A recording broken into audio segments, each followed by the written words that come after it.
A team that didn't do a ton in free agency, the Atlanta Falcons. They added Divine Diablo, and other than that, there wasn't a lot. Leonard Floyd is a one-year, one-off rental, but that's not enough to fix the pass rush. How do we do that? I'm getting ready to tell you. This is a post-free agency 4-round mock draft from ESPN Radio Asheville and NFLDraft.net for the Atlanta Falcons. Ain't no truth on the radio station. Somebody owes me an explanation. I get knocked down, I get back up. The Sportsocracy. And I'm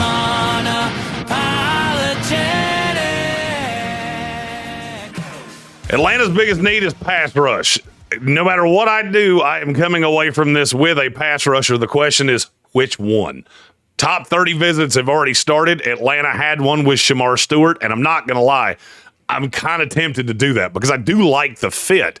You have Leonard Floyd that can stand up. You got Shamar Stewart that can move all around. But that's not where I'm going to go. I don't understand why people don't like this kid. I absolutely love him. It's James Pearce Jr., edge rusher out of Tennessee. This kid, look, I'm close to Tennessee. I'm maybe an hour away from the campus. This kid's an absolute menace. He was a sack machine at Tennessee, and I feel like we're just going through a little bit of fatigue with him, where he's been in the lexicon for so long that now it's just kind of easy to shit on him. He's still an elite player. The character concerns, I swear to God, I'm going to have shirts made that say James Pearce Jr. is not a character concern, because he's not. Everything I heard, he's an immature kid. He's also 21 years old. Do you remember what you were doing at 21 years old? Because I do, and nothing that I heard from James Pearce is that untoward.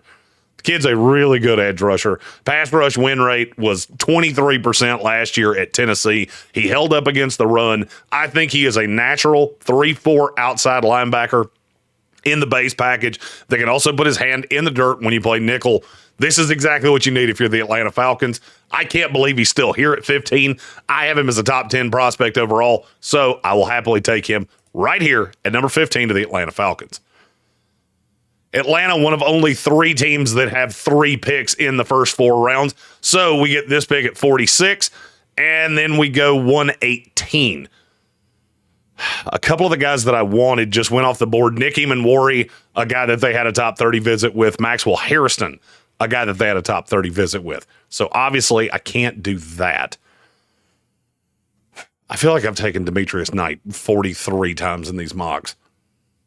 But I mean, it makes sense. I had James Pearce, and you know what? I'm going to do it just solely because there's not another linebacker that I'm going to want to add. I love this kid. I got to see him firsthand when they played LSU. Really good against the run. Holds up in coverage. He actually can rush the passer from time to time. I think he slots in nicely next to Divine Diablo. This gives you another rotational piece. This also gives you a piece that you can play when you play 4-man front. Because right now, one of the things that I see with Atlanta is, yes, I'm not as wild about Diablo as maybe some other people are. I think he's fine. He started to really figure it out last year. You've got Caden Ellis that to me is more of a 3-4 outside linebacker. If you look at what he did last year, he played the box a lot. It wasn't as much natural linebacker. So to me, this would give you the second one in a nickel formation and allow you to move Ellis around the formation a little bit. So right here, I'm going to go Demetrius Knight, one of my favorite players in this class. Beyond a shadow of a doubt, my number one linebacker, because I see Jahad Campbell as an edge rusher more than an off-ball linebacker. So that's where I'm going to go right here. Second pick, second round, Demetrius Knight. And now I feel pretty good about my defense. I would have preferred Nick Eamon-Warry.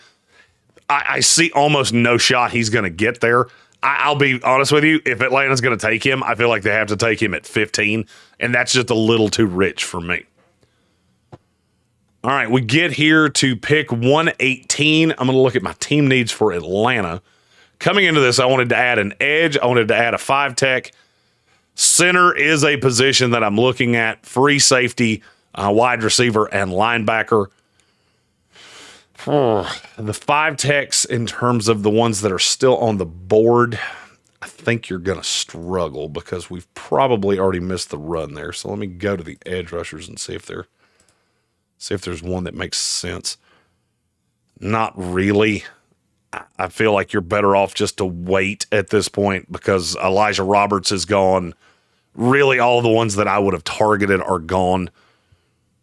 Let's see if there's a defensive tackle here that I would target. I'm going to say I doubt it, but I just want to look. I don't hate Jamari Caldwell. I don't hate Tonka Hemingway.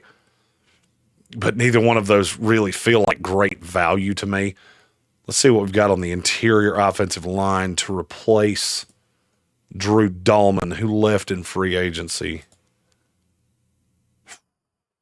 I think that's probably as good as we're going to do. I love this kid. He wasn't invited to the combine. He's really short, but he's just an absolute dog. I think he can play guard. I think he can play center. Willie Lampkin out of North Carolina. We are North Carolina affiliates. We cover the Tar Heels on site, on hand.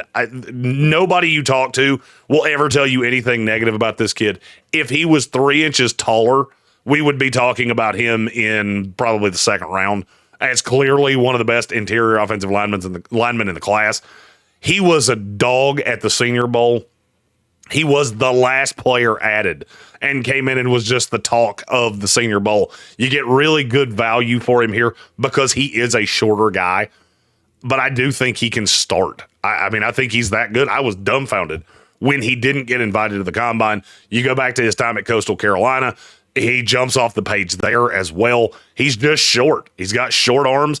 You play him on the inside, I think he can start right away. And I walk away from that feeling pretty good if I'm the Atlanta Falcons. I got what I think is a starter on the interior of the offensive line, added 2 starters to the defense. We'll see how PFF grades me. Oh, my God, they actually gave me a B+. Holy shit, somebody alert the media. A realistic mock draft in PFF was graded a B+. I'm shocked. James Pearce Jr. right there gets a B+ in the first round. Demetrius Knight gets an A. C on Willie Lampkin, a little bit of a reach to them. Not to me because Jared Wilson and a couple of the other centers were already gone. So that gives me a guy that I think can come in and compete right away. At the very worst, with Willie Lampkin, I would be looking at probably Chris Lindstrom sliding in to play center, and Lampkin would slide over to guard. For me, that's 3 starters. How do you feel about it, Atlanta Falcons fans? If there's a player you want to talk about with Atlanta, chuck that in the comments. If you've got a mock draft that you want to see how I feel about it, chuck that in the comments. And if you like this video, like this video. It means so much to the algorithm. I appreciate you guys so much. We had videos in the last run that did over 10,000 views, which doesn't sound like much to bigger channels, but to us, 12,000 some odd views for the Eagles, 10,000 for the Jets. That's huge, shows growth, and we're so excited about it. Subscribe to the channel if you like NFL draft content. We'll be doing this all 31 days. It's almost 31 days from right now as I record this until we are live in Green Bay, Wisconsin for all 3 days of the 2025 NFL Draft.